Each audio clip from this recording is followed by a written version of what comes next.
Assalamualaikum warahmatullahi wabarakatuh. Shalom, Om Swastiastu, Namo Buddhaya. Perkenalkan, nama saya Enci Octavia Susanto dengan NIM 2051900085. Pada kesempatan kali ini, saya akan menjelaskan mengenai tindak pidana perbankan dan tindak pidana perdagangan orang. Materi yang pertama adalah tindak pidana perbankan. Tindak pidana perbankan melibatkan dana masyarakat yang disimpan di bank. Oleh karena itu, tindak pidana perbankan merugikan kepentingan berbagai pihak, baik bank itu sendiri selaku badan usaha maupun nasabah penyimpan dana, sistem perbankan, otoritas perbankan, pemerintah, dan masyarakat luas. Secara terminologi, istilah pidana perbankan berbeda dengan tindak pidana di bidang perbankan. Tindak pidana di bidang perbankan mempunyai pengertian yang lebih luas, yaitu tindak pidana di bidang perbankan yang menyangkut perbuatan yang berkaitan dengan perbankan dan merupakan perbuatan yang melanggar ketentuan dalam Undang-Undang Perbankan dan Undang-Undang Perbankan Syariah, serta merupakan perbuatan yang melanggar ketentuan di luar Undang-Undang Perbankan dan Undang-Undang Perbankan Syariah, yang dikenakan sanksi berdasarkan Kitab Undang-Undang Hukum Pidana atau KUHP, Undang-Undang Tipikor atau Tindak Pidana Korupsi, dan Undang-Undang Tindak Pidana Pencucian Uang, di mana perbuatan yang dimaksud dapat berhubungan dengan kegiatan menjalankan usaha bank, seperti pencucian uang atau money laundering dan korupsi. Sementara itu, tindak pidana perbankan lebih tertuju kepada perbuatan yang dilarang dan diancam pidana yang termuat dalam Undang-Undang Perbankan dan Undang-Undang Perbankan Syariah. Pengertian tindak pidana perbankan adalah tindak pidana yang memenuhi unsur-unsur sebagaimana dimaksud dalam pasal 46 sampai dengan pasal 50A Undang-Undang Perbankan atau pasal 59 sampai dengan pasal 66 Undang-Undang Perbankan Syariah. Pada Undang-Undang Perbankan, tindak pidana dibagi menjadi 4 kelompok, yaitu yang pertama, tindak pidana yang berhubungan dengan perizinan. Pada pasal 46 ayat 1 Undang-Undang Nomor 7 Tahun 1992, sebagaimana telah diganti dengan Undang-Undang Nomor 10 Tahun 1998 yang mengatur bahwa barang siapa menghimpun dana dari masyarakat dalam bentuk simpanan berupa giro, deposito berjangka, sertifikat deposito, tabungan, dan atau bentuk lain yang dipersamakan dengan itu tanpa izin usaha dari pimpinan Bank Indonesia sebagaimana dimaksud dalam pasal 16, diancam dengan pidana penjara sekurang-kurangnya 5 tahun dan paling lama 15 tahun, serta denda sekurang-kurangnya 10 miliar rupiah dan paling banyak 200 miliar rupiah. Yang kedua adalah tindak pidana berkaitan dengan kegiatan usaha yang berdasarkan pada pasal 6, 7, dan pasal 13 Undang-Undang Nomor 7 Tahun 1992 sebagaimana telah diubah dengan Undang-Undang Nomor 10 Tahun 1998. Bank bisa melakukan berbagai kegiatan usaha yang meliputi penghimpunan dana, penyaluran dana, maupun kegiatan lain seperti yang pertama, menerbitkan surat pengakuan hutang. Yang kedua, membeli, menjual, ataupun menjamin surat berharga.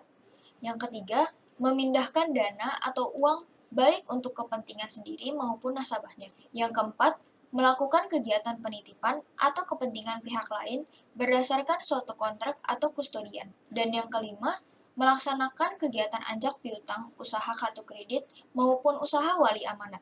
Dan yang terakhir, melakukan kegiatan dalam valuta asing dengan memenuhi ketentuan yang ditetapkan oleh Bank Indonesia. Selanjutnya, dalam Undang-Undang Nomor 7 Tahun 1992, sebagaimana telah diubah dengan Undang-Undang Nomor 10 Tahun 1998, juga diatur mengenai ancaman pidana terhadap anggota Dewan Komisaris, direksi, maupun pegawai bank yang dengan sengaja melakukan tindak pidana berkaitan dengan kegiatan usaha bank, antara lain membuat pencatatan palsu dalam pembukuan atau laporan atau dokumen bank yang bersangkutan.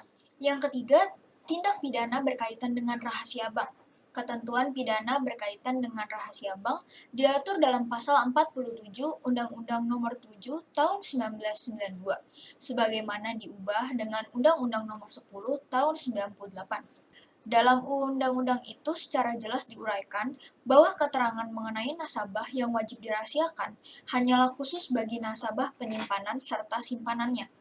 Dalam penjelasan pasal 40 ayat 1 dijelaskan bahwa yang wajib dirahasiakan oleh bank adalah seluruh data dan informasi mengenai nasabah dalam kedudukannya sebagai nasabah penyimpan yang diketahui oleh bank karena kegiatan usahanya. Dan yang terakhir adalah tindak pidana yang berkaitan dengan pengawasan bank oleh Bank Indonesia dalam rangka pembinaan dan pengawasan bank oleh Bank Indonesia sebagaimana diatur dalam pasal 29 sampai dengan pasal 37 Undang-Undang Nomor 7 Tahun 1992 sebagaimana telah diubah dengan Undang-Undang Nomor 10 Tahun 98. Bank wajib menyampaikan kepada Bank Indonesia segala keterangan dan penjelasan mengenai usahanya, memberikan kesempatan bagi pemeriksa buku-buku dan berkas-berkas yang terdapat pada bank, serta menyampaikan laporan-laporan dalam waktu dan bentuk yang ditetapkan oleh Bank Indonesia. Tindak pidana perbankan juga berhubungan dengan Kitab Undang-Undang Hukum Pidana atau KUHP, yang dibagi menjadi 4 juga yang terdiri atas yang pertama adalah penipuan, berdasarkan pasal 378 KUHP. Tindak pidana penipuan di bidang perbankan umumnya terjadi di bidang perkreditan. Penipuan maupun kecurangan perkreditan ini terjadi bila ada kolusi antara pihak bank dan pihak luar yang terkait untuk melakukan penyimpangan ketentuan perkreditan. Yang kedua adalah penggelapan. Tindak pidana penggelapan ini umumnya hanya menyangkut oknum para pejabat perbankan. Perbedaan antara pasal 372 KUHP dan pasal 374 KUHP adalah menyangkut status dari si pelaku dengan barang yang digelapkan ada dalam kekuasaannya, bukan karena kejahatan dan tidak terdapat hubungan dengan pelaku. Sedangkan dalam pasal 374 KUHP, si pelaku memang menguasai barang yang digelapkan karena hubungan pekerjaan sebagai pegawai. Yang ketiga, pemalsuan surat yang ada pada pasal 263 KUHP. Tindak pidana pemalsuan surat dalam bidang perbankan umumnya terjadi karena adanya kerjasama antara oknum pegawai bank dengan pihak luar. Tindak pidana penipuan maupun pasal 49 ayat 1 Undang-Undang Nomor 7 Tahun 1992 tentang perbankan memiliki definisi yang sama, yaitu dengan sengaja membuat catatan palsu dalam pembukuan atau dalam laporan maupun dokumen. Dan yang keempat, pencurian yang terdapat dalam pasal 362 KUHP. Tindak pidana pencurian ini dapat terjadi melalui kerjasama antar para oknum perbankan dengan pihak luar ataupun antar oknum perbankan itu sendiri. Materi yang kedua, tindak pidana perdagangan orang. Dalam pasal 1 ayat 1 Undang-Undang Nomor 21 Tahun 2007 tentang pemberantasan tindak pidana perdagangan orang, tindak pidana perdagangan orang atau biasa disebut juga dengan TPPO merupakan tindakan perekrutan, pengangkutan, atau penerimaan seseorang dengan ancaman kekerasan, penggunaan kekerasan, penculikan, penyekapan, pemalsuan, penipuan, penyalahgunaan kekuasaan atau posisi rentan, penjeratan utang, atau memberi bayaran atau manfaat sehingga memperoleh persetujuan dari orang yang memegang kendali atas orang lain tersebut, baik yang dilakukan di dalam negara maupun antar negara, untuk tujuan eksploitasi atau mengakibatkan orang tereksploitasi. Modus operandi tindak pidana perdagangan orang atau trafficking yang sering terjadi adalah yang pertama, merekrut calon pekerja wanita usia 16-25 tahun. Yang kedua, dijanjikan bekerja di restoran, salon kecantikan, karyawan hotel, pabrik dengan gaji yang tinggi. Yang ketiga, identitas pun dipalsukan. Yang keempat, biaya administrasi, transportasi, dan akomodasi ditipu oleh pihak agen. Yang kelima, tanpa ada calling visa atau working permit atau menggunakan visa kunjungan singkat. Yang keenam, putusnya jaringan. Dan yang terakhir, korban dijual, disekap, dan dipekerjakan sebagai PSK. Kondisi-kondisi yang menyebabkan terjadinya trafficking atau perdagangan orang adalah 1. Kurangnya kesadaran. Banyak orang yang bermigrasi atau berpindah untuk mencari pekerjaan, namun tidak mengetahui bahaya perdagangan orang dan tidak mengetahui cara-cara yang dipakai untuk menipu atau menjebak mereka dalam pekerjaan yang disewenang-wenangkan atau pekerjaan yang mirip perbudakan. Yang kedua, kemiskinan.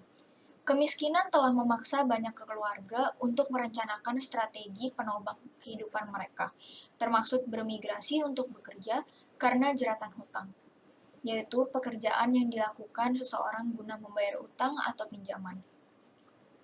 Lalu yang ketiga, keinginan cepat kaya. Keinginan untuk memiliki materi dan standar hidup yang lebih tinggi memicu terjadinya migrasi dan membuat orang-orang yang bermigrasi rentan terhadap perdagangan orang atau trafficking. Yang keempat, peran perempuan dalam keluarga. Meskipun norma-norma budaya menekankan bahwa tempat perempuan adalah di rumah sebagai istri dan ibu, juga diakui bahwa perempuan seringkali menjadi pencari nafkah, tambahan, atau pelengkap untuk kebutuhan keluarga. Rasa tanggung jawab dan kewajiban membuat banyak wanita berimigrasi untuk bekerja agar dapat membantu keluarga mereka. Yang kelima, peran anak dalam keluarga. Kepatuhan terhadap orang tua dan kewajiban untuk membantu keluarga membuat anak-anak rentan terhadap perdagangan orang. Anak-anak bermigrasi untuk bekerja sebagai buruh anak karena adanya jeratan hutang dan dianggap sebagai strategi-strategi keuangan keluarga yang dapat diterima dan dapat menopang kehidupan keuangan keluarga. Yang keenam, perkawinan dini. Perkawinan dini mempunyai implikasi yang serius bagi para anak perempuan, termasuk bahaya kesehatan, putus sekolah, kesempatan ekonomi yang terbatas, gangguan perkembangan pribadi, dan seringkali perceraian dini. Anak-anak perempuan yang sudah bercerai secara sah dianggap sebagai orang dewasa dan rentan terhadap perdagangan orang yang disebabkan oleh kerapuhan ekonomi mereka. Yang ketujuh, sejarah pekerjaan karena jeratan hutang. Praktek menyewakan tenaga anggota keluarga untuk melunasi pinjaman merupakan strategi penopang kehidupan keluarga yang dapat diterima oleh masyarakat. Orang yang menjadi buruh karena jeratan hutang khususnya rentan terhadap kondisi-kondisi yang sewenang-wenang dan kondisi yang mirip perbudakan. Kedelapan, kurangnya pencatatan kelahiran. Orang tanpa pengenal pribadi yang memadai akan lebih mudah menjadi mangsa atau korban tindak pidana perdagangan orang karena usia dan kewarganegaraan mereka tidak terdokumentasi. Anak-anak yang diperdagangkan misalnya lebih mudah diwalikan ke orang dewasa manapun yang memintanya atau membelinya. Kesembilan, kurangnya pendidikan. Orang dengan pendidikan yang rendah atau terbatas memiliki keahlian dan kesempatan kerja. Mereka lebih mudah diperdagangkan karena mereka bermigrasi mencari pekerjaan yang tidak membutuhkan keahlian. Yang ke-10 adalah korupsi dan lemahnya penegakan hukum. Pejabat penegak hukum dan imigrasi yang korup dapat disuap oleh pelaku tindak pidana perdagangan orang untuk tidak memperdulikan kegiatan-kegiatan yang bersifat kriminal. Para pejabat pemerintah dapat juga disuap agar memberikan informasi yang tidak benar pada kartu tanda pengenal atau KTP, akte kelahiran dan paspor yang membuat buruh migran lebih rentan terhadap trafficking karena migrasi yang ilegal. Upaya pencegahan tindak pidana perdagangan orang atau trafficking dapat dilakukan melalui beberapa cara, yaitu yang pertama, pemetaan tindak pidana perdagangan orang di Indonesia baik untuk tujuan domestik maupun luar negeri. Kedua, peningkatan pendidikan masyarakat khususnya pendidikan alternatif bagi anak-anak perempuan, termasuk dengan sarana-prasarana pendidikannya. Ketiga, peningkatan pengetahuan masyarakat melalui pemberian informasi seluas-luasnya tentang tindak pidana perdagangan orang beserta seluruh aspek yang terkait dengannya. Keempat, perlu diupayakan adanya jaminan aksesibilitas bagi keluarga khususnya perempuan dan anak untuk memperoleh pendidikan, pelatihan, peningkatan pendapatan, dan pelayanan sosial. Sekian pembahasan saya kali ini. Video pembahasan ini saya buat untuk memenuhi ujian akhir semester mata kuliah Kapita Selekta Hukum Pidana dengan dosen pengampu Bapak Dr. C. Heri Firmansyah, SH MHum MPA. Terima kasih atas perhatian dan waktunya telah menonton video pembahasan ini. Mohon maaf jika ada kesalahan dalam penyebutan istilah maupun nama tokoh tertentu. Akhir kata, wabillahi taufiq wa hidayah. Wassalamualaikum warahmatullahi wabarakatuh. Om Shanti Shanti Om. Namo Buddhaya.